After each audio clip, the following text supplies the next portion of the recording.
I'm Thea, 33, and for my entire adult life, I believed my family's dismissals were tough love, a misguided way to push me.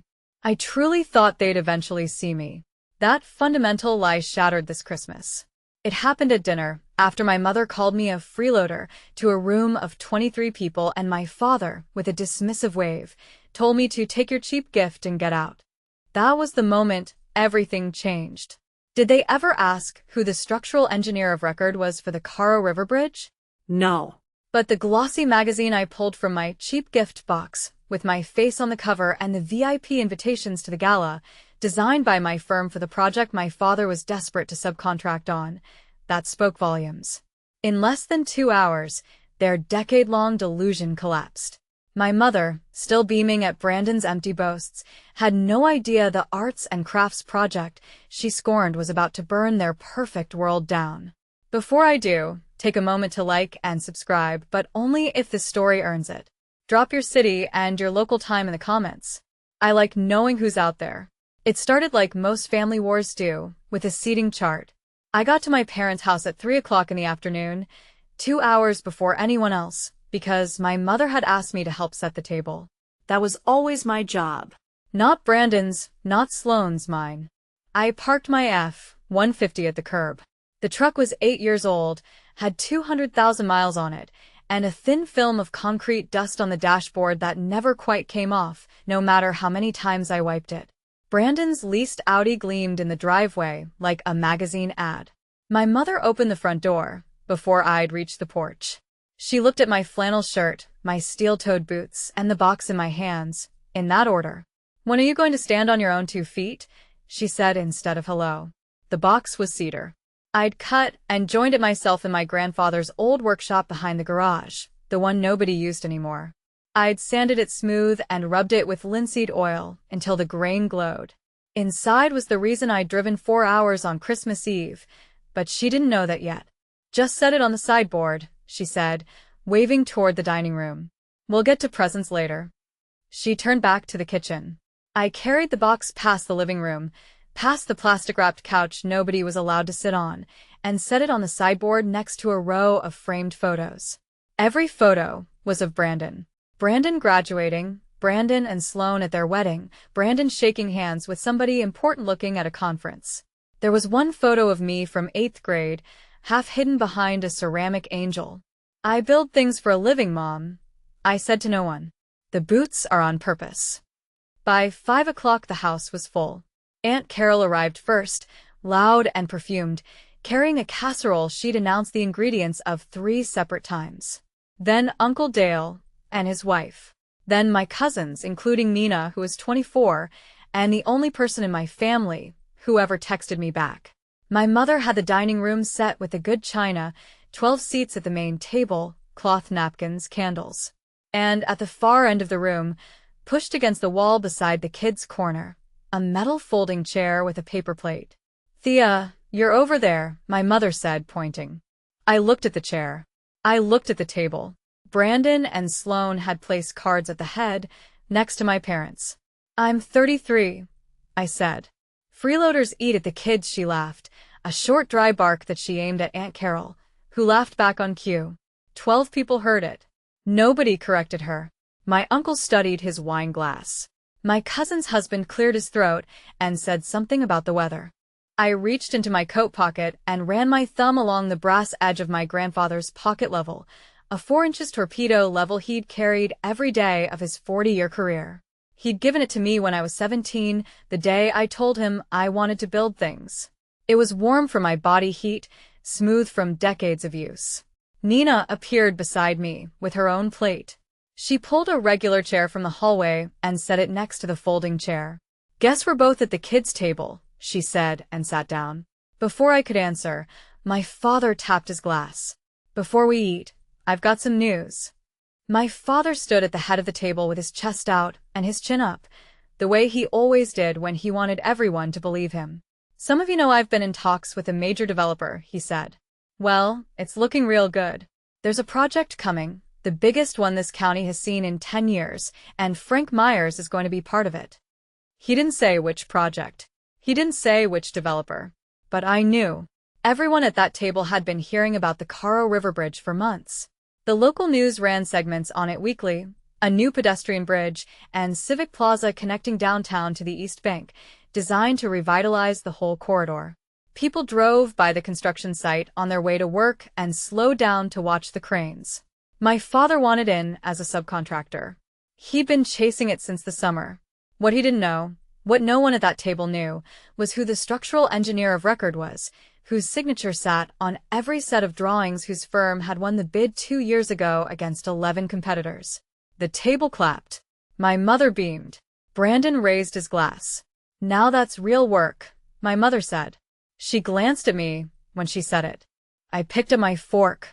"That's a big project, Dad. I hope it's the right people." He frowned, not sure what I meant. Then Aunt Carol asked about dessert, and the moment passed.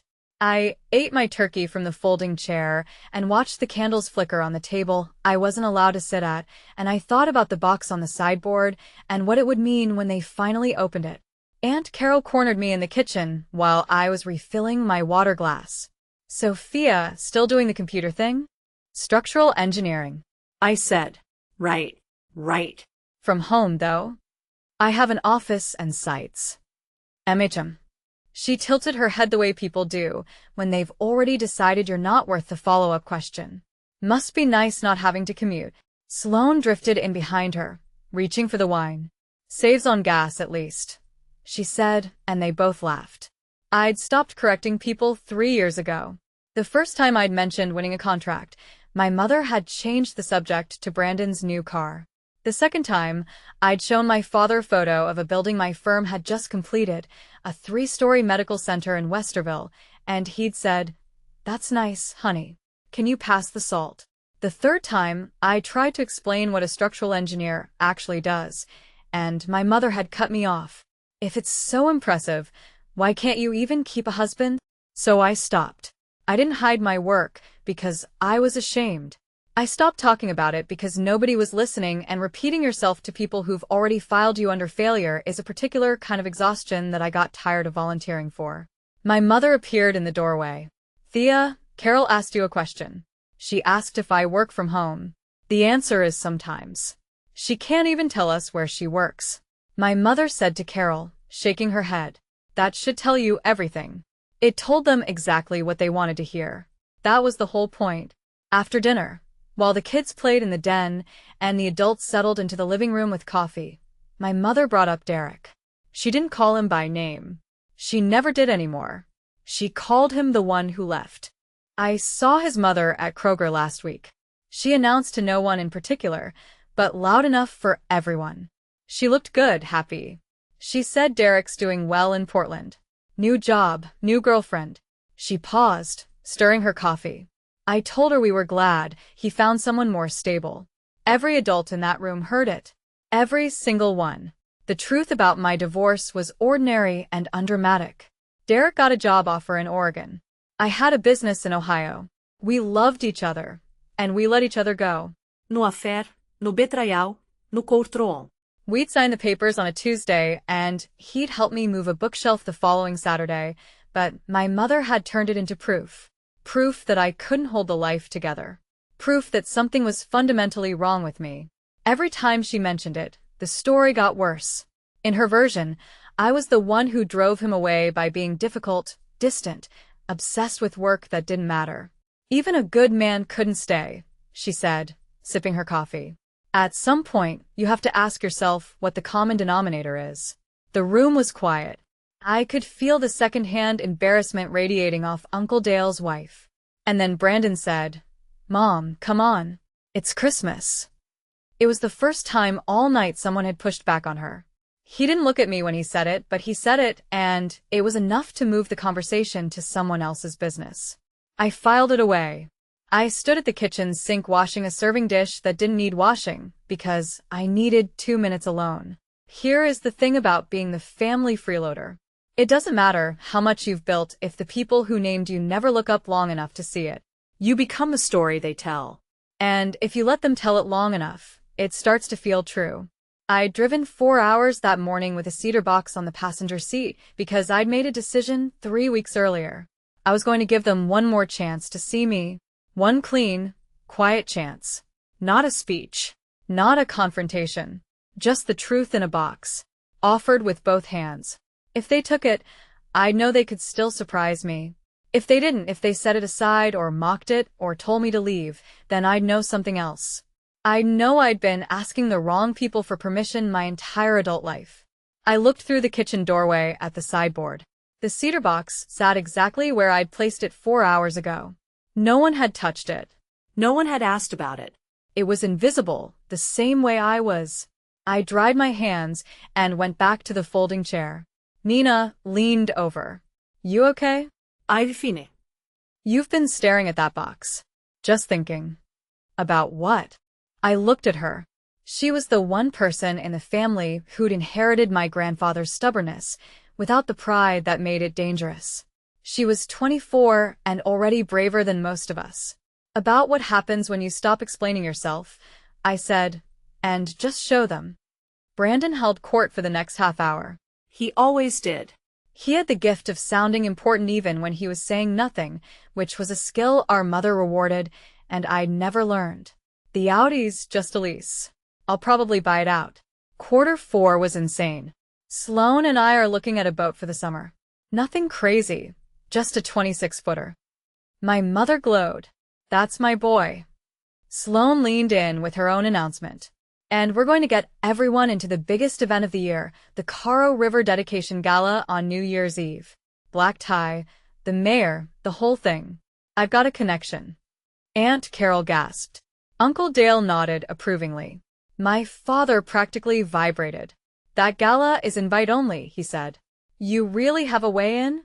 Working on it, Sloan said, smiling like she'd already delivered. I watched Brandon while everyone else watched Sloan. His hand on his whiskey glass was shaking. Just barely. Just enough. He switched the glass to his other hand and tucked the first into his pocket. When Sloan mentioned the boat, something tightened around his eyes. I know that look. I've worn it. It's the look of someone whose math doesn't add up and who can't figure out how to tell the table. Nobody else noticed. My mother was too busy beaming. My father was already mentally rehearsing his entrance at the gala. Aunt Carol was asking Sloan what to wear. Presents next, my mother said, clapping her hands together. Let's open Brandon's first. The cedar box sat on the sideboard. It had been there 5 hours. I wondered if it would make it to 6. Brandon's gift to our parents was a Theragun Elite. My mother held it up like it was an Oscar. My father read the box twice and said, top of the line. The room applauded as if he'd cured something. Then someone said, what about Thea's? The room went quiet for a second. The kind of quiet that happens when people remember you exist. Oh, my mother said. She looked at the sideboard. Right, the little box. She didn't get up. She pointed at it. Thea, hand it here. I walked over and picked up the cedar box. I'd spent 9 hours building it. I'd chosen the wood from a lumber yard in Granville, the same yard my grandfather used to take me to when I was a kid. I dovetailed the corners the way he taught me. The hinges were hand-forged brass I'd ordered from a craftsman in Vermont. I set it on the table in front of her. She picked it up, turned it over, felt the weight. Light, she said. She shook it gently. Something shifted inside. She wrinkled her nose. Handmade, she said. The way someone might say secondhand. She set it back down without opening it. We'll get to it later. It's a gift, Mom. You could open it. Homemade is sweet, honey. It's not a real present. She pushed it toward the center of the table next to the wrapping paper pile. Then she turned to Sloan. Tell me more about this gala. The cedar box sat in a pile of torn wrapping paper. Nobody opened it. Nobody asked what was inside. I went back to the folding chair and sat down. Nina put her hand on my arm and squeezed once hard. After presents, the questions started. They always did. It was the part of the evening where the family took turns examining the soft parts of my life, looking for something that confirmed what they already believed. Do you own your place yet? Aunt Carol. I rent. Still. Uncle Dale. It's a good rental. Do you at least have health insurance? My mother, from across the room. Yes. Through who? You don't have an employer. Through my company. Your company? She said it the way you'd say, "Your imaginary friend." "What is it you actually do, Thea?" That was Sloane, leaning against the doorframe with her wine. She asked it every year, and every year she forgot the answer. "I design structures, buildings, bridges." "On a computer?" "On a computer, yes. And on site." Sounds lonely. It wasn't lonely. It was precise and physical, and sometimes beautiful. But I wasn't going to describe standing on a bridge deck at sunrise watching concrete cure to a woman who just described a leased Audi as an investment. Every answer I gave was calm, factual, and short. Every answer they heard was evasive. The gap between what I said and what they understood was the entire problem. My father joined from the hallway, bourbon in hand. "The thing is, Thea, if your work was real, people would know about it. Brandon's clients take him to dinner. His name's on things." "My name is on things too, Dad." "On what? Your little laptop?" My mother laughed. My father smiled, pleased with himself. I let it pass. I was watching them build their case for what was coming, and I wanted them to finish before I showed them mine. The television in the living room was on. It was always on at my parents' house, like a third family member nobody acknowledged. During a lull in conversation, the local news anchor's voice cut through. Caro River Bridge and Civic Plaza set to open with a dedication gala on New Year's Eve. The project, hailed as the largest public infrastructure investment in Franklin County in over a decade, has drawn national attention for its innovative design. The screen showed an aerial rendering of the bridge. My bridge. The sweeping pedestrian walkway, the observation platform, the plaza, where the county's old industrial waterfront used to be. They showed the cranes on site. They showed the Civic logo with the project partners listed along the bottom. My father pointed at the screen. That right there. That's the project I've been telling you about. The Caro River thing? Uncle Dale said. Vance Development. They're the owners. I've been in talks with their people since September. Subcontractors slot for the finishing work. It's going to put me back on the map. He said it with the confidence of a man who didn't know he was standing in someone else's building. Big leagues, he said, glancing at me. Nothing your little laptop job would touch. The bridge filled the screen. My bridge. The one I'd spent 14 months designing, 2 years building, and 3 sleepless weeks solving a foundation problem that would have sunk a lesser engineer. The one that bore my signature on 412 sheets of structural drawings. I picked up my water glass and took a sip. Looks impressive, I said, and I left it there, hanging in the warm air of my parents' living room like a lit fuse. Nina found me in the hallway 10 minutes later. Hey. She grabbed my arm and pulled me toward the coat closet. I need to ask you something. What? She held up her phone. On the screen was the website for Midwest Builder magazine, their annual Engineers to Watch feature. The cover photo showed a woman standing on a bridge deck in a hard hat and high-vis vest with the Caro River in the background. The woman was me. That's you. Nina whispered. I've been staring at this for 20 minutes. That's you. I reached over and gently turned her phone face down against her palm. Not tonight. Thea, you're on the cover of a magazine. I know. You're the engineer on that bridge. The one Uncle Frank keeps. Oh my God. Nina, he doesn't know? Nobody here knows. And I want them to find out a specific way.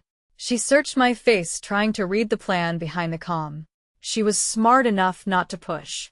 Okay, she said. Your call. Thank you. She started to walk back toward the living room, then stopped. Can I at least be ready? Ready for what? She held up her phone again and tapped the camera icon. Just in case someone says something that deserves to be remembered. I looked at her for a long moment. Nina had spent every holiday sitting beside me at the kids' table watching the same performances I watched, eating from the same paper plates. She knew what this family was capable of. She also knew what I was capable of because she bothered to ask. Be ready, I said. She grinned and slipped back into the noise. I was heading back to the dining room when I heard Sloane's voice through the back door. Sharp, hissing, the way people argue when they're trying not to be heard. Tell them it's next week. Tell them anything. Just buy us time. Brandon's reply was muffled, but the tone was clear. He was pleading. Through the glass pane in the back door, I could see them on the porch. Sloane had her coat pulled tight around her shoulders. Brandon was pacing. At one point he stopped and pressed both palms against his forehead, and I recognized the posture. It was the posture of someone doing math that doesn't resolve. Sloane jabbed a finger at him. "Fix it, Brandon. I'm not telling your mother." They came back inside separately. Brandon went to the bathroom. Sloane poured herself another glass of wine with a smile that could have been painted on. My mother noticed. "Everything okay?" Perfect, Sloane said. "Just work stuff. You know how Q4 is?" "I sure do. Brandon works so hard." She said it the way she always did, like a closing argument. I didn't say anything. I didn't need to. The cracks were already showing in the surface of the family's favorite story, and I wasn't the one holding the chisel. Later, when everything came out, I'd think about that moment on the porch. Two people on the edge of a cliff pretending the ground was solid. It wasn't so different from what my parents were doing or what any of them were doing. The difference was that I'd stopped pretending 3 years ago and started pouring concrete instead. Truth has a way of finding its own schedule. I just had to wait for it to arrive. My mother sent me to the garage for extra folding chairs. The garage was cold and smelled like motor oil and sawdust, the ghost of my grandfather's workshop, which used to occupy the back half. The workbench was gone, replaced by shelving units full of plastic bins. But in the corner, shoved behind a stack of old tires, was a metal toolbox with W.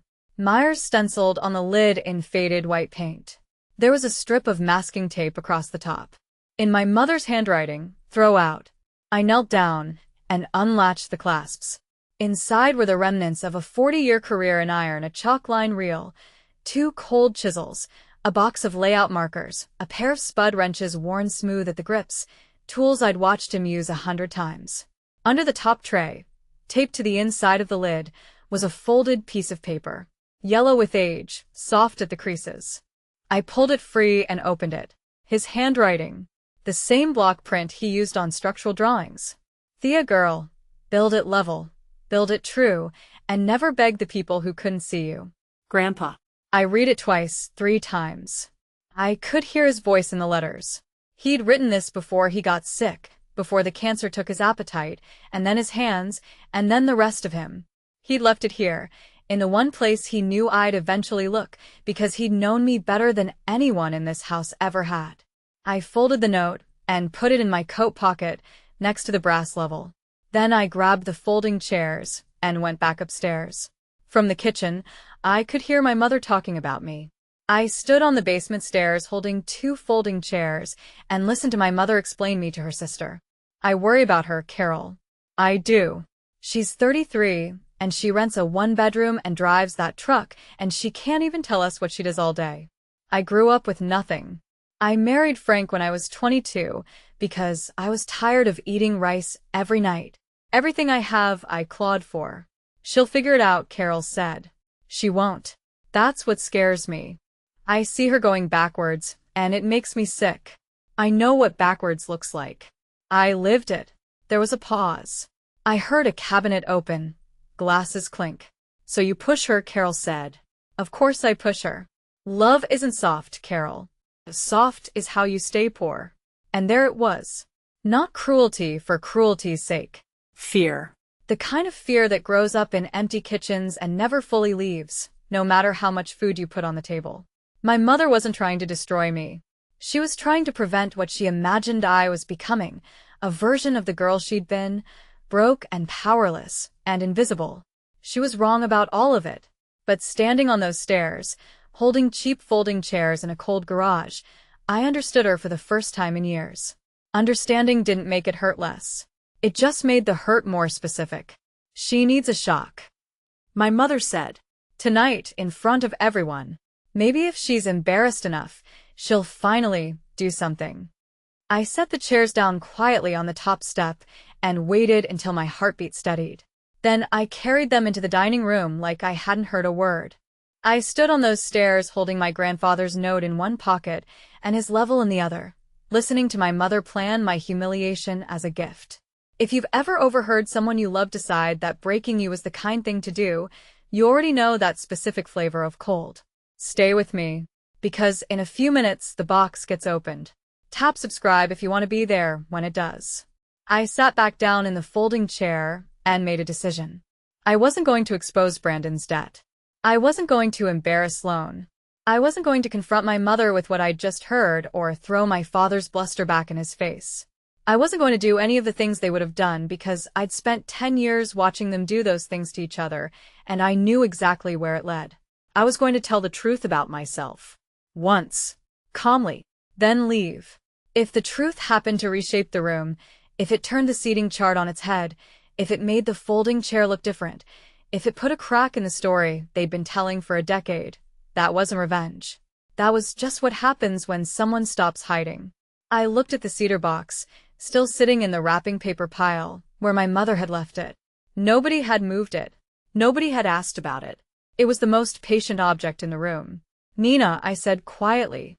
She looked up from her phone. "When the time comes, don't stop me." "Wouldn't dream of it. And whatever you're recording, that's yours. I won't ask for it." She nodded. "Serious." Got it. I reached into my pocket and touched the brass level, then the note. The paper was soft and warm against my fingertips. "Build it level. Build it true." "Okay, Grandpa. Here we go." I folded my hands in my lap and waited for my mother to light the match she'd been preparing all night. Dessert was my mother's domain. She'd made 3 pies, pecan, pumpkin, and cherry, and she served them with the precision of a general deploying troops. "Brandon, Sloan, you're staying at the main table. Everyone else, find your spots." The folding chair again. Same corner, same paper plate. I picked up my fork and then put it down. "I'll sit at the table," I said. The room went still. "There's no room," my mother said. There are 2 empty chairs right there. I pointed at the far end of the main table where nobody had sat all evening. "Those are for display. The table looks better full." "They're empty chairs, Mom." I pulled one out and sat down. I didn't ask. I didn't argue. I just moved. My mother's face tightened. She looked at my father. He was chewing pie. "Thea," she said. "I'm sitting here." A beat of silence. Aunt Carol suddenly became very interested in her pecan pie. Uncle Dale's wife reached for the cream. The kids in the den didn't notice anything because kids never do. "Fine," my mother said. Her voice had the controlled brightness of a pilot reporting turbulence. "Fine." "Sit wherever you like." But she adjusted her own chair so that her back was angled slightly away from me, which was its own kind of seating chart. I ate my pie at the table for the first time in 6 Christmases. The china was heavier than I expected. The napkin was cloth. Small luxuries that were always 3 feet away and never offered. Nina slid into the folding chair I'd left empty, grinning. She propped her phone against her water glass, screen facing the table, recording light on. Nina was the kind of person who couldn't sit on a secret without developing a rash. By 8 o'clock she'd already tried twice to steer the Caro River project. "Uncle Frank, did you see they finished the main span last month?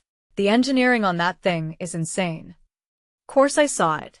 I've been following it closer than anyone." My father puffed up. "That's my deal, Nina." "Right. "But did you look up who the lead engineer is?" I kicked her under the table. She winced. "Some firm out of Columbus." My father said. "Keystone something." "Does it matter?" "The money's in the contracting."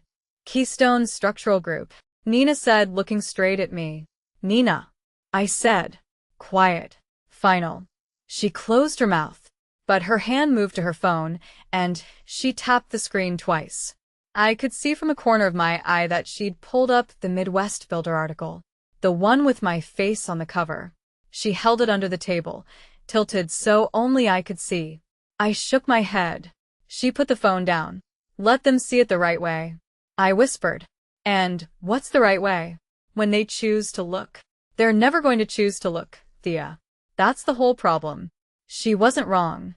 But I'd carried that box 4 hours, and I'd sat in that folding chair, and I'd eaten off a paper plate, and I'd listened to my mother plan my public shaming on the stairs. If this was going to end, it was going to end on my terms. My father leaned back. "All right. Let's finish the presents. That wooden box, too, I guess. Might as well get it over with." My mother reached for the cedar box. She held it the way you hold a bag someone's handed you on the subway, with 2 fingers at arm's length, already deciding it's not worth keeping. She turned it over, shook it gently. Something shifted inside. A soft, papery sound.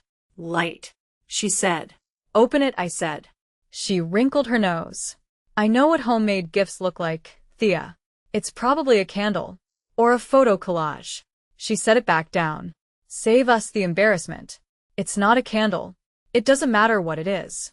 The point is she looked around the table, gathering her audience the way she always did before delivering a verdict.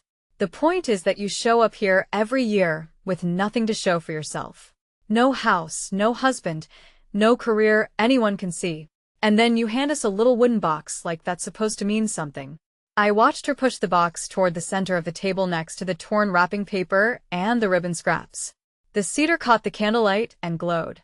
The grain I'd sanded for hours, the brass hinges I'd installed with my grandfather's tools, the linseed oil I'd rubbed in 3 coats. She pushed it like it was someone else's garbage. Mom, I said, open the box. I don't need to open the box. The room was watching. 23 people, and not one of them spoke. The only sound was the television still murmuring in the next room, and somewhere beneath it, the faint creak of Nina's chair as she adjusted the angle of her phone. I leaned back and waited for my father to say what I already knew he was going to say. My mother turned to the table and delivered the line she'd been rehearsing on those stairs. This is what I mean, she said. She gestured at me with one hand, the other resting on the cedar box like it was evidence. 33 years old, renting, divorced, can't explain her job, drives a truck that looks like it belongs to a day laborer, and she brings us this arts and crafts project and expects us to clap? She paused, looked around the room. When is she going to stop living off other people? When is she going to stand on her own 2 feet? Then, louder, to make sure the cousins in the back heard, a freeloader who can't even live on her own. The word landed like a slap. Freeloader. Not the first time she'd said it, but the first time she'd said it to a room. The first time she'd planted her flag in it publicly, in front of every aunt and uncle and cousin and neighbor's kid who'd wandered in. Nobody said a word. Carol studied the ceiling. Dale's wife pressed her lips together. Even Brandon looked at his plate. Under the table, Nina's hand found mine and squeezed once. I let the silence sit. I'd learned that from my grandfather. He used to say silence was structural. It held weight if you let it. Most people rushed to fill it. I didn't. 5 seconds. 10. My mother crossed her arms, satisfied. She thought she'd won something. She thought the quiet was agreement. She didn't know it was a foundation. And she was standing on the wrong side of it. I looked at the cedar box sitting between us on the table, and I waited for my father to finish the job. My father set his bourbon down. He'd been quiet through my mother's speech. Not because he disagreed, but because he was waiting for his turn. Frank Myers never let anyone else have the last word. It was the one skill he'd kept from his sales career. He picked up the cedar box with one hand and pushed it across the table toward me. It slid over the cloth and stopped against my water glass. The brass hinges caught the light. "We don't need your cheap gift," he said. "Take it and get out." 11 words. He said them flat, like he was returning a defective product. No anger. No heat. Just a man who decided his daughter wasn't worth the space she occupied at his table. Brandon opened his mouth. I saw it. His lips parted, and for half a second he looked like he was going to say something. To object. To deflect. To do what he'd done earlier when Mom brought up Derek. Then Sloane touched his arm. He closed his mouth and looked away. The room held its breath. Aunt Carol's hand was frozen over her coffee cup. Uncle Dale's wife had her eyes shut. One of the kids poked a head around the doorframe, sensed the weather, and disappeared. I looked at the box in front of me. The box I'd built from cedar in my dead grandfather's workshop with tools he'd left for me. The box that contained 2 things my parents wanted more than anything in the world, if they'd only bothered to open it. I picked it up and I laughed. Not a bitter laugh. Not a mean one. A real laugh. The kind that comes from the chest when something is finally, completely, absurdly clear. Everyone stared. My mother's arms tightened across her chest. My father's face reddened. Brendan's hand moved to his whiskey glass and froze there.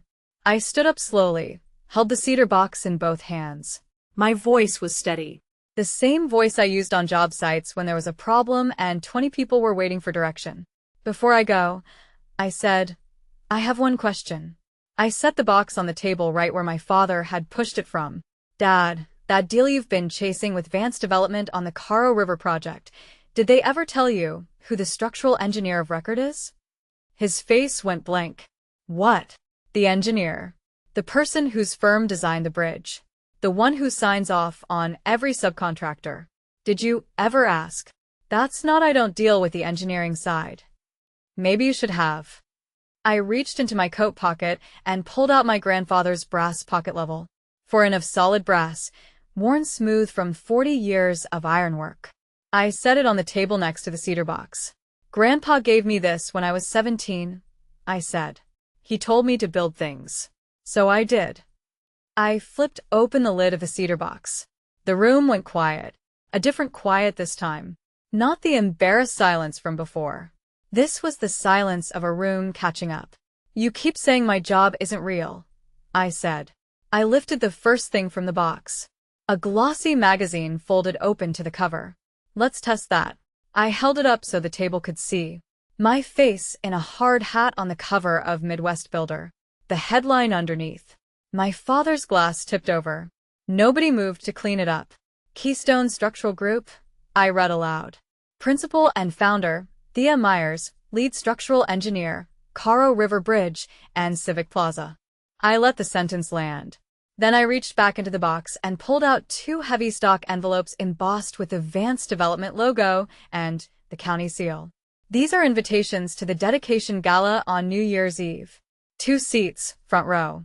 They're not available to the public. They're not available to contractors. They're issued by the engineer of record, which is me, to the people she wants in the room. I held them up. I drove 4 hours to give these to you. I built this box by hand in Grandpa Walt's workshop with his tools because I wanted the gift to mean something. I wanted to bring you into the room everyone in this family has been trying to get into.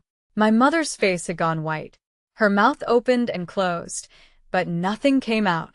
My father stared at the magazine, then at the envelopes, then at the television, still showing the Caro River rendering in the next room.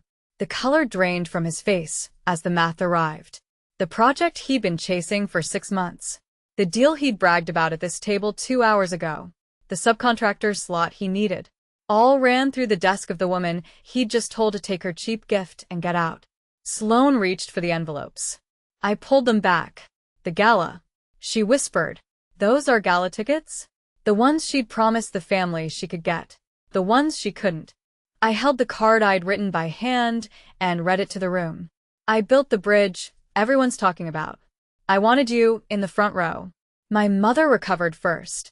That was her talent. She could pivot faster than anyone I'd ever met. Why didn't you tell us? Her voice cracked, and for a moment it almost sounded like real emotion. All this time? Why would you hide something like this from your own family? I didn't hide it, Mom. I told you. 3 times over the past 4 years. You changed the subject every single time. That's not I would have remembered. You told me to pass the salt.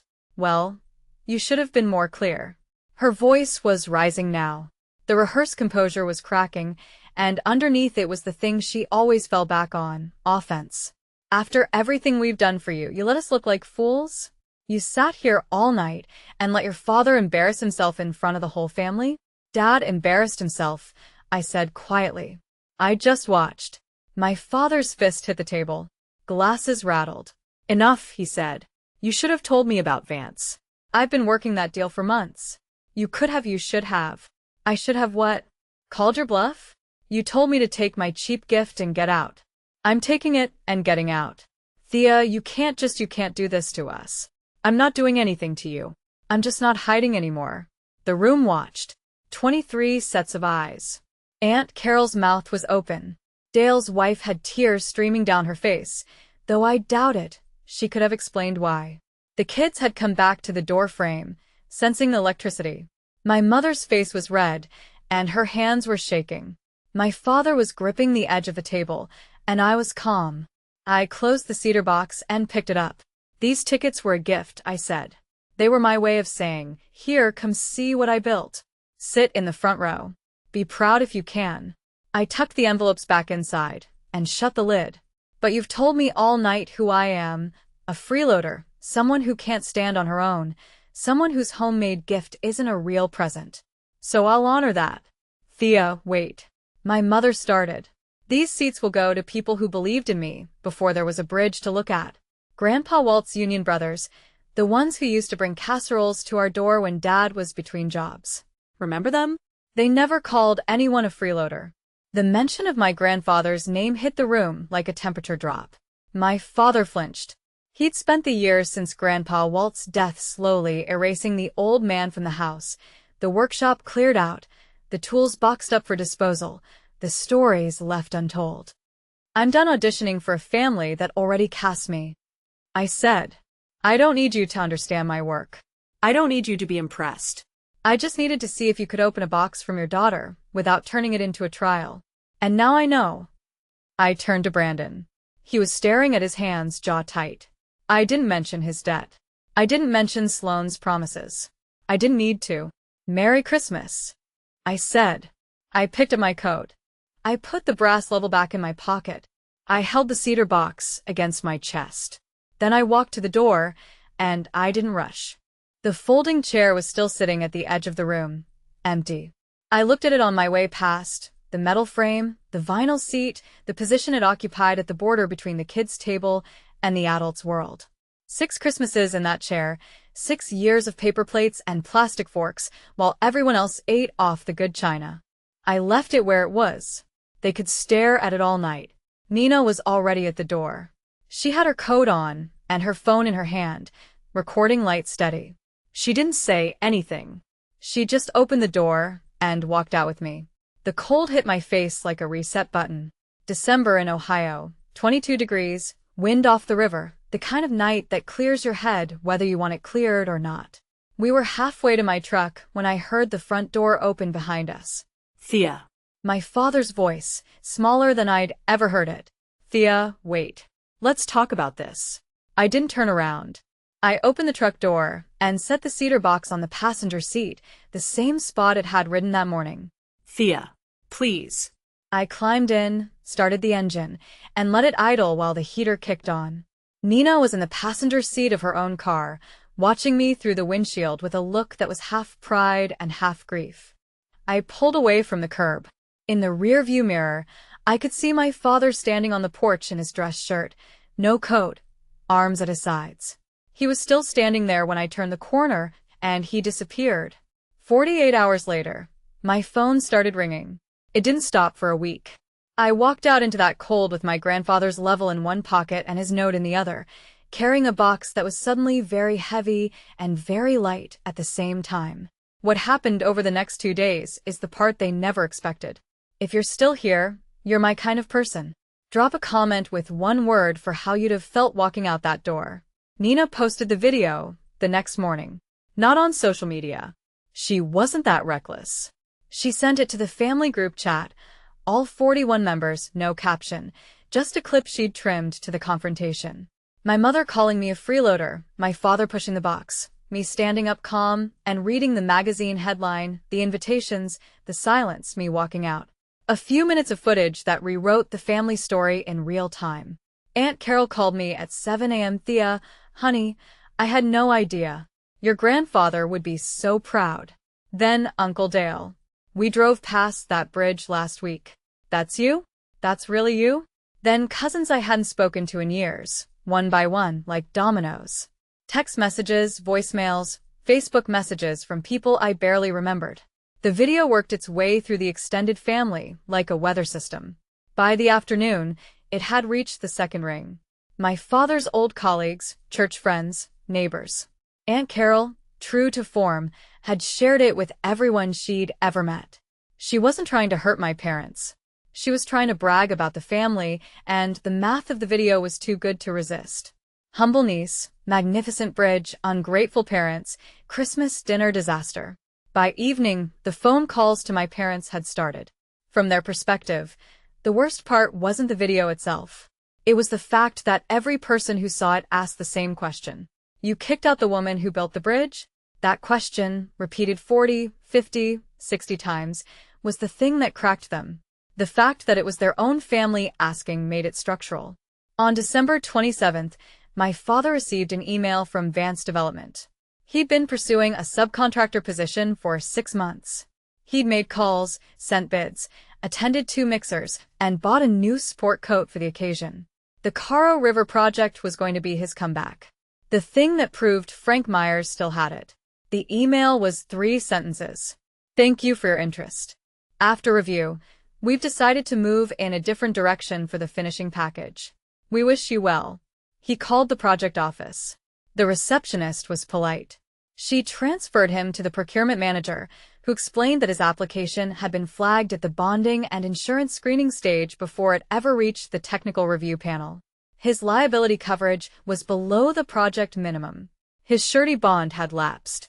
The bid never made it past the first gate. I found out about the email 2 days later from Nina. I hadn't contacted Vance. I'd recused myself from all subcontractor reviews months earlier. Standard practice when you know people in the bidding pool. And I'd flagged the potential conflict the day I saw his company name on the applicant list. I hadn't done anything at all. I didn't need to. The truth was simpler and sharper than revenge. My father's bid wasn't competitive. His firm was undercapitalized, his insurance was thin, and his references were 5 years old. He'd been relying on personality to close a deal that required paperwork. And the paperwork didn't lie.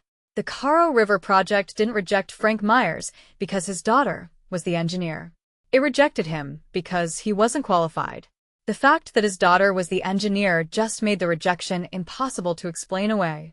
He'd told 23 people at Christmas dinner that this deal was his. Now it wasn't. And every one of those 23 people knew why. I didn't need to do anything. They'd built the house. I just didn't stop the weather. Brandon showed up at my apartment on the 29th. No Audi. He was driving Sloane's Honda. He looked like he hadn't slept in 3 days, which he probably hadn't. I let him in, made coffee, didn't say anything because I'd learned that silence was the fastest way to the truth. He sat at my kitchen table and stared at his hands. The boat was a lie, he said. The Q4 numbers were a lie. I've been borrowing from Mom and Dad for 8 months. Sloane and I are in over 200,000 and the company's about to fold. He looked up. His eyes were red. I clapped for myself, so no one would check my math. I let that sit. The gala, he said. Sloane told everyone she could get tickets. She couldn't.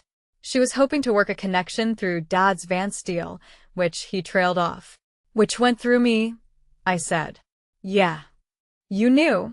I didn't know the details, but I knew you weren't a freeloader, Thea. I've always known. I was too busy drowning to say it. There was something painful about watching my older brother admit that his applause was armor. He wasn't evil. He wasn't even particularly selfish, not at the core. He was a man who'd been handed a script and performed it until the performance consumed him. But he'd sat at that table while our mother called me a freeloader and our father told me to get out. And he'd closed his mouth when it mattered. I can't bail you out, Brandon. That's not what this is. I know. I'm not your exit. I'm just your sister. He nodded, finished his coffee, and left without asking for anything, which was the most honest thing he'd done in years. My mother called 7 times on December 30th. I let 6 go to voicemail. The first message was angry. I hope you're happy. Your father hasn't eaten in 2 days. The whole family is talking. This is what you wanted, isn't it? The second was bargaining. We can still fix this. Just call Vance and put in a word for your father. That's all we're asking. The third was something closer to real. I was scared, Thea. I've always been scared for you. I know I said it wrong. By the 4th, she was crying. Just give us 1 ticket, 1. I'll sit in the back. I won't say a word. The 5th was my father. I made a mistake. I see that now. But you're our daughter. You can't cut us off. Talk to me. The 6th was my mother again. We're still your family, Thea. That has to count for something. I listened to all of them sitting at my kitchen table with the cedar box in front of me. The box was empty now. I'd taken out the magazine and the invitations and the card, and the box was just a box, cedar and brass, handmade, lighter than it had been. On the 7th call, I picked up. Mom. Thea, thank God. Listen to me. I'm going to say this once. I'm not angry. I'm not trying to punish you. The tickets go to Grandpa Walt's people, the Union brothers, Tom Kessler and Hank DeWitt. They believed in me when it cost them nothing, and they never asked for proof. Silence. Your father needs that Vance connection, Thea. He needs it. My work stands on its own, Mom. So do I. That's what I was trying to show you. What do you want from us? My mother asked. Her voice was thin, stripped of the performance. I want you to see me. I've been here the whole time. I built a company. I designed a bridge. I made you a gift with my own hands. And you set it aside because it didn't look expensive enough to count. I didn't know. You didn't ask. That's not the same thing as not knowing. I could hear my father in the background murmuring something I couldn't make out. Mom, I'm not closing the door, but I'm done fitting through the one you've been offering. No more folding chairs. No more paper plates. No more explaining myself to people who've already decided I'm not enough. Thea, if you want to be part of my life, it starts with respect. Real respect. Not the kind you give when someone shows you a magazine cover. The kind you give when someone shows up with a wooden box and you just say thank you. She was quiet for a long time. I could hear her breathing. I don't know how to do this differently, she said. I know. That's what makes this hard. I hung up. Not in anger. In clarity. There's a difference. Anger slams the phone. Clarity sets it down gently and doesn't pick it up again for a while. I pulled my grandfather's note from my pocket and read it one more time. Build it level. Build it true. And never beg the people who couldn't see you. I'd done all three. The bridge was level. The truth was out. And I was done begging. Freeloaders don't get the front row, Mom. Builders do. I folded the note, put it back in my pocket, and went to bed. The Caro River Bridge opened on New Year's Eve under a sky so clear you could see the stars above the floodlights. The mayor gave a speech. The county commissioner cut the ribbon. 300 people walked across the bridge for the first time while a local jazz quartet played on the observation platform. The river below was black and silver, and the concrete pylons I designed stood in it like monuments. I gave a short keynote. 6 minutes. I talked about my grandfather, who'd spent his life building things for people he'd never meet. I talked about what it means to put your name on a structure that will outlast you. I didn't talk about my family. In the front row, Tom Kessler and Hank DeWitt, my grandfather's Union brothers, both in their 70s, both in borrowed sport coats. Tom was crying before I finished the first sentence. Hank just sat there nodding, the way ironworkers do when something is plumb. Halfway through my speech, I put my hand in my pocket and touched the brass level. It was warm. There were 2 empty seats in the second row. I'd reserved them under my parents' names just in case. They didn't come. I found out later that my mother had driven to the bridge that afternoon, alone, and sat in her car in the parking lot for an hour before driving home. I didn't look at the empty seats. I looked at the bridge. My bridge. Build it level. Build it true. I did, Grandpa. I did. My parents and I talk now. Not often and not easily. We're learning a new language, the kind that doesn't include folding chairs or paper plates. My mother hasn't called me a freeloader since Christmas. My father hasn't mentioned Vance. I left the door open but on my terms. Respect first. Proof never. Brandon filed for bankruptcy in February. He's selling the Audi. He and I meet for coffee sometimes. We don't talk about the money. We talk about Grandpa. You don't know the people who measured you in dollars, the proof that you were always worth more.